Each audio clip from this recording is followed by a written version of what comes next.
বাংলাদেশ সেনাবাহিনীর অধীনে নতুন করে একটি সরকারি চাকরি নিয়োগ বিজ্ঞপ্তি প্রকাশিত হয়েছে, যেখানে আপনারা 64 জেলার প্রার্থী ছেলে এবং মেয়ে সকলেই কিন্তু আবেদন করতে পারবেন। এবং এখানে যাদের বয়সসীমা 18 থেকে 32 বছরের মধ্যে রয়েছে সেই সকল প্রার্থী কিন্তু আবেদন করতে পারবেন। আগামী 31 ডিসেম্বর 2024 পর্যন্ত আপনারা অবশ্যই অনলাইনে এখানে আবেদন করতে পারবেন। তো এখানে গুরুত্বপূর্ণ সকল তথ্য রয়েছে, আমরা পর্যায়ক্রমে আলোচনা করব। অনলাইনে আবেদনের শেষ তারিখ 31 ডিসেম্বর 2024 এবং প্রার্থীকে অবশ্যই বাংলাদেশের স্থায়ী নাগরিক হতে হবে। এবং দেখতে পাচ্ছেন এখানে প্রার্থীর বয়সসীমা 31 ডিসেম্বর 2024 তারিখে সর্বোচ্চ 32 বছরের মধ্যে থাকতে হবে। নিয়োগের ক্ষেত্রে সরকারের প্রচলিত বিধিবিধান, কোটা পদ্ধতি এবং পরবর্তীতে সংক্রান্ত কোনো সংশোধন হলে তা অনুসরণ করা হবে। কি প্রয়োজনীয় কাগজপত্রের প্রয়োজন পড়বে সেটিও বিস্তারিত রয়েছে। কিভাবে আবেদন করতে হবে, অবশ্যই অনলাইনে আপনাকে আবেদনটি করতে হবে। দেখতে পাচ্ছেন এখানে অনলাইনে আবেদনপত্র পূরণ সংক্রান্ত আবেদনকারীকে দেখতে পাচ্ছেন অনলাইনে এখানে একটা ওয়েবসাইটে প্রবেশ করে আবেদন ফর্ম পূরণ করতে হবে। অনলাইন আবেদনপত্র পূরণ সংক্রান্ত বিস্তারিত তথ্য নিয়মাবলী www.dmlc.gov.bd ওয়েবসাইটে পাওয়া যাবে। দেখতে পাচ্ছেন এখানে আবেদন ফি ক্রমিক কয় বর্ণিত পদের ক্ষেত্রে 600 টাকা এবং খ থেকে চ পর্যন্ত 500 টাকা, ছ থেকে ইউ পর্যন্ত 300 টাকা প্রদান করতে হবে। ঠিক আছে, আবেদনকারী সমগ্র শিক্ষা জীবনে একটির বেশি এসএসসি অথবা এইচএসসি সমান পরীক্ষায় 2.5 জিপিএ দেখতে পাচ্ছেন এখানে জিপিএ এবং স্নাতক সম্মান এবং স্নাতকোত্তর সমানের পরীক্ষা 2.25 সিজিপিএ এর নিচে গ্রহণযোগ্য হলে কিন্তু আপনি এখানে আবেদন করতে পারবেন না। ঠিক আছে, তো এখানে যেহেতু 18 থেকে 32 বয়স রয়েছে সকলেই কিন্তু আবেদন করতে পারবেন।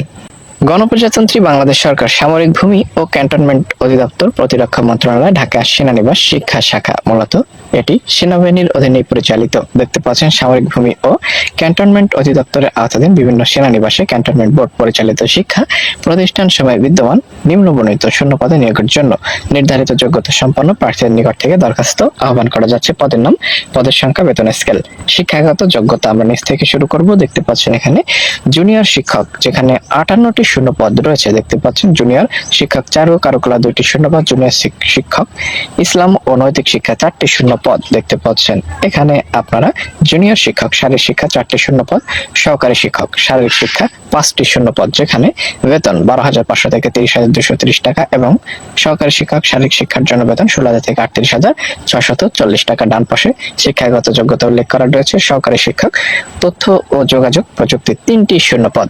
দেখতে পাচ্ছেন সহকারী শিক্ষক ইংরেজি 7টি শূন্য পদ, সহকারী শিক্ষক বাংলা 10টি শূন্য পদ। প্রদর্শক এখানে দেখতে পাচ্ছেন জীব বিজ্ঞান 2টি পদ, রসায়ন 1টি, পদার্থ বিজ্ঞান 1টি। দেখতে পাচ্ছেন এখানে পদের নাম, পদের সংখ্যা।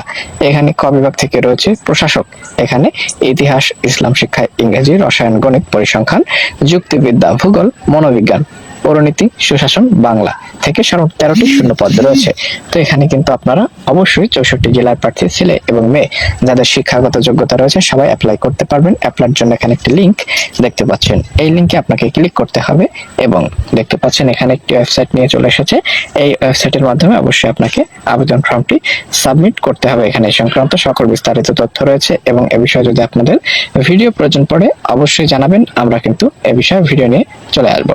এই ছিল মূলত ভিডিও। যে কোনো মতামত অবশ্যই কমেন্ট বক্সে কমেন্ট করে জানাবেন। ভিডিও ভালো লাগলে চ্যানেলটিকে সাবস্ক্রাইব করবেন। ধন্যবাদ সবাইকে।